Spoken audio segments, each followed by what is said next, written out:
Hola amigos, soy Keltitán y hoy os presento las necrópolis de Carmona. Y comenzaremos esta aventura con una visita turística a las necrópolis romanas de Carmona. Y aquí en su museo podéis ver las aras romanas.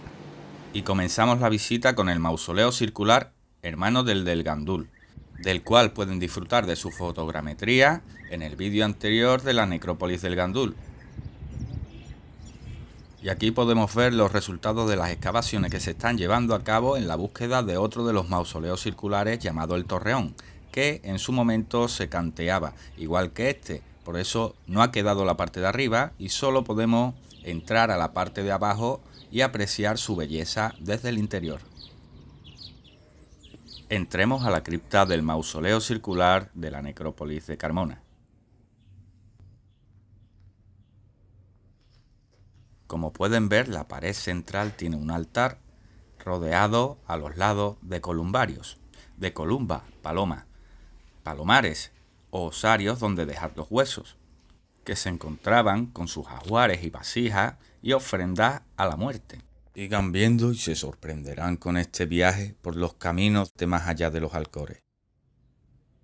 Saluda el titán y preséntanos el repaso de lo que vamos a ver.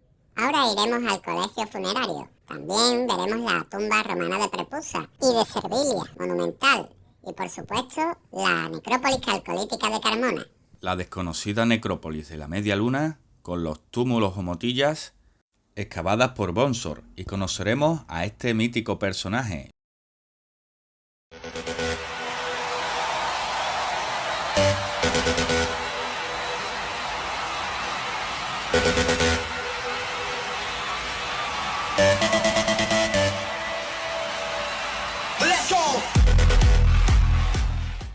Estamos en la tumba del elefante, una tumba donde se enterraba a la élite de los sacerdotes. Aquí se rendía culto a Ceres y a Atis.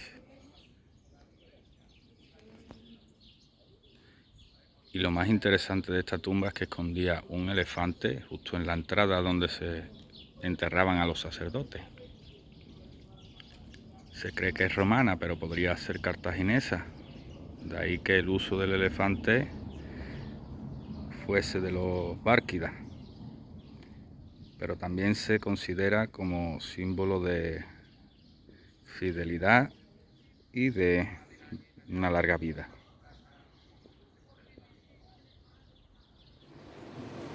Y esta es la urna cineraria de la tumba de Ossa Prepusa. Fue hallada en el campo de las canteras. Consta de un patio a cielo abierto, con altar y ustrinum, y una cámara hipogea con 4 escalones a un podium donde se halló la urna abierta con un anillo de bronce sin expoliar entre las cenizas con un ágata, y una talla de un águila llevando en el pico una serpiente con la siguiente inscripción: Ossa Propusae Euni Filiae Anne 25. La edad de defunción de Ossa Propusa de la familia Euni. Y llegamos a la tumba más monumental, la de Servilia y el templo de Atis, de 38 por 34 metros. Esta es la tumba de Servilia, la tumba monumental romana que se conserva aquí en la necrópolis de Carmona. En la que se encontraron la estatua de Atis, el consorte de Cibeles de la cultura frigia y griega antigua, y la estatua de Servilia con la inscripción Servilia LFP Mari Mater D, o Servilia hija de Lucio, tal vez Flavio, dedicó a su madre D. También encontraron restos de otras estatuas y pruebas e indicios de haber expoliado anteriormente el recinto, encontrándose un tesorillo de monedas de Pedro I, de mediados del siglo XIV. La necrópolis fue descubierta entre 1869 y excavada entre 1873 y 1881, y posteriormente por Bonsor, que llegó a España ese año, 1881, siendo un joven ventañero entusiasta del arte y la historia. Recién llegado, el anglo-francés afrancesado Se podía permitir vivir y viajar gracias a las finanzas familiares. Decidió disfrutar del mundo rural hispano y pintar sus paisajes como otros aventureros de la época. Madrid no le gustó más Toledo y Carmona. Algunos locales, como Juan Fernández López o Luis Reyes Calabazo, fueron a llevarle a descubrir más tumbas, entre ellas la de las Guirnaldas, la cual le dejó enamorado de la zona de Carmona y le hizo asentarse y comprar tierra para excavar posteriormente, encontrando unas 300 tumbas. En el camino de Quemaderos, hoy calle Jorge Bonsor, que seguían una serie de topónimos que evidenciaban vías romanas, necrópolis y en el camino de Sevilla-Córdoba. Las canteras, 1 kilómetro al oeste de la Puerta de Sevilla, por el campo llamado el Arrabal de San Pedro, con los caminos norte del Campo de Manta, Camino de las Viñas, Campo de Simón o Paloma, Campo de la Plata, la Vía Romana de la Plata, y al sur por el Camino de los Quemaderos, el Campo de los Olivos, el Campo del Cercado Olivar, Campo de las Motillas y de las Canteras, y la vereda del Carmen al convento, siendo la zona del Torreón el Mausoleo y el Camino de Quemaderos la antigua Vía Augusta. Se recoge en el periódico liberal de izquierda El Zurdo, semanario de Mariano Trigueros de la Junta Revolucionaria de Carmona de 1868, entre 1884 y 1890, el 7 de junio de 1885 remite Trigueros a Bonsor que la necrópolis no fue antes publicada por ningún excavador anterior y hace un resumen de los hallazgos hasta la fecha, nombrando a Pedro Valera el Viejo, a Cándido María Trigueros, el sacerdote erudito y miembro de la Real Academia de Sevilla de Buenas Letras, y que según afirma tenía en su poder un manuscrito de Pedro Valera.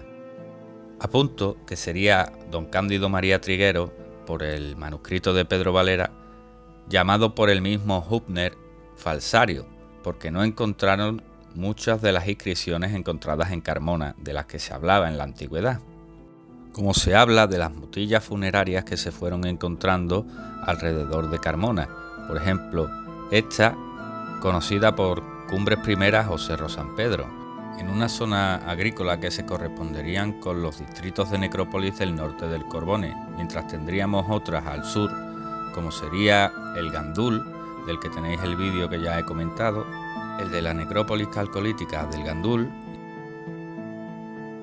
el vídeo de esta motilla, que se trata de la del Cortijo de Alcaudete, que pueden encontrar en el vídeo de símbolos mágicos de los Alcores, el especial y el corto.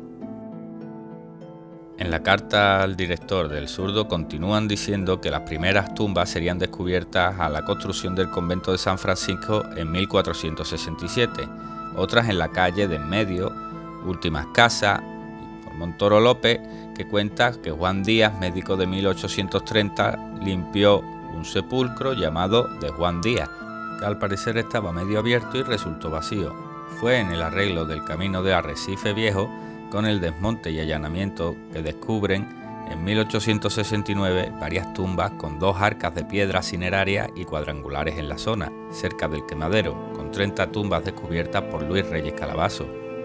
Estas que ven aquí pertenecen a la necrópolis calcolítica de la Media Luna, una necrópolis que es considerada una cantera por las imágenes que habéis visto antes y que prácticamente está fuera de catálogo, aunque hemos podido encontrar varias tumbas de distintos tamaños que se encuentran también en otros lugares como Huelva y Cádiz, por ejemplo en las tumbas del Parque de los Alcornocales, con restos de arte megalítico, como el arte rupestre sureño, del que pueden encontrar también artículos en mi web, con muestras de altares rupestres como este que vemos aquí, que se encuentra en el mismo enclave de la necrópolis calcolítica, y que también me parece desconocido para el catálogo, pero no para los locales, apareciendo en él un columbario y una media luna o cuernos de toro que nos recuerdan mucho a las culturas tartésicas y atlantes, o a las orientalizantes mesopotámicas o fenicias. Y por supuesto, esto formaba totalmente parte de un entorno que era un observatorio astronómico y solar, o lunisolar.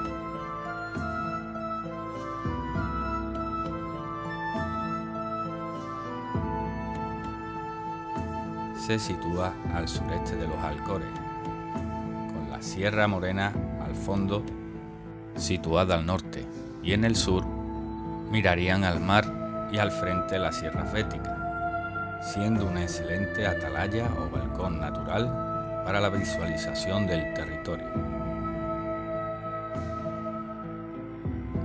Su descubrimiento fue puesto en valor por el abogado Manuel Ruiz Pineda, que presentó 2 trabajos en la Delegación de Cultura de la Junta de Andalucía para el reconocimiento del monumento desde el 14 de febrero de 2017. Publicados también en la revista científica Andalucía en la Historia del Centro de Estudios Andaluces de la Junta de Andalucía, revista pública en su número 60, también en la D&M Magazine Arqueología número 65 de Juan Antonio Morales González, catedrático de la Universidad de Huelva, y Manuel Ruiz Pineda, que describen estas escaleras con altar a esta mesa con estructuras de círculos concéntricos en Carmona, que fue un gran e importante santuario, uno de los 2 de Sevilla, el otro en el Aljarafe, en la prehistoria hispalense.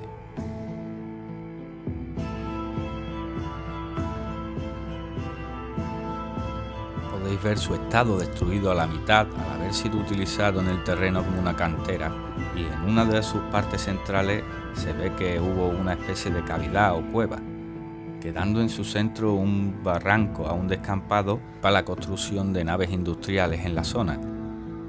Dicen entonces que en la fotografía de 1956 de los vuelos americanos puede que apareciesen los afloramientos de roca completos formada por una serie de círculos concéntricos que llegan a alcanzar un diámetro de 136 metros y apreciablemente rodeada por una elipse que en su eje menor de 180 metros llega a alcanzar en el mayor al menos 300 metros, de la que aún se pueden apreciar al menos 150 metros.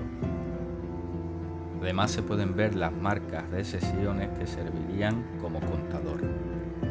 La dirección del eje mayor de la elipse es de 132 grados hacia el sureste, hacia el borde de la cornisa de los Alcores, mirando hacia el orto solar en el solsticio de invierno, es decir, la salida del sol por el horizonte de la misma cornisa de los Alcores en el solsticio de invierno, siendo el día más corto del año y marcando así este hito cronológico como un calendario solar o lunisolar. ¿Y a qué época nos acercamos con este calendario y con estas estructuras? Se suponen del Calcolítico, hace más de 4.000 años. Y es sorprendente, pero después de la época postmegalítica tenían conocimientos astronómicos y geométricos de gran interés e importancia. Otras estructuras del cobre, como la de 2016, encontrada en Valencina por la Universidad de Tübingen, se suman a un gran grupo de ciudades concéntricas que últimamente se están relacionando con la leyenda de la Atlántida, un mito o una verdad histórica. El Titán.